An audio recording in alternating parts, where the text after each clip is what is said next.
মুন্সিগঞ্জে medical college হতে যাচ্ছে।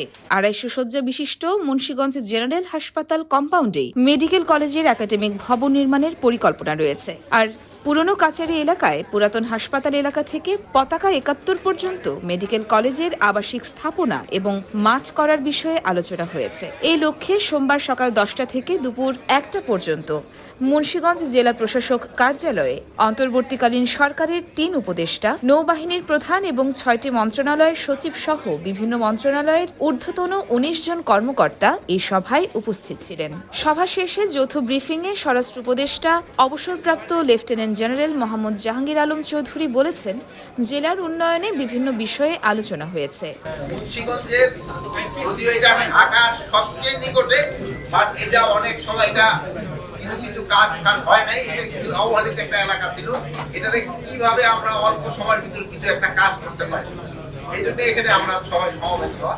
তো আমাদের এখানে একটা মোটামুটি একটা ডিসিশন হয়েছে যে আমরা একটা খুব তাড়াতাড়ি এখানে যেন একটা মেডিকেল কলেজ করা যায়। এই জন্য হয়তো আমরা এইটা হয়তো ১ মাস বা ২ মাসের ভিতরে আমরা হয়তো মেডিকেল কলেজটা যেন একটা উদ্বোধন করা যায়, এই জন্য আমরা একটা চেষ্টা করতেছি সবাই। জানা গেছে, মুন্সিগঞ্জ জেলার উন্নয়ন সংক্রান্ত সভায় স্বরাষ্ট্র উপদেষ্টা অবসরপ্রাপ্ত লেফটেন্যান্ট জেনারেল মোহাম্মদ জাহাঙ্গীর আলম চৌধুরী, শিল্প মন্ত্রণালয় এবং গৃহায়ন ও গণপূর্ত উপদেষ্টা আদিলুর রহমান খান, সংস্কৃতি বিষয়ক উপদেষ্টা মোস্তফা সারওয়ার ফারুকী, নৌবাহিনী প্রধান অ্যাডমিরাল মোহাম্মদ নাজমুল হাসান, এসবি বাংলাদেশ পুলিশের অতিরিক্ত আইজিপি মোহাম্মদ গোলাম রসুল, বাংলাদেশ পুলিশের ঢাকা রেঞ্জের ডিআইজি একেএম আওলাদ হোসেন সহ বিভিন্ন মন্ত্রণালয়ের ৬ জন সচিব, ১৯ জন ঊর্ধ্বতন কর্মকর্তা ও জেলা প্রশাসক ফাতেমাতুল জান্নাত এই সভায় উপস্থিত ছিলেন।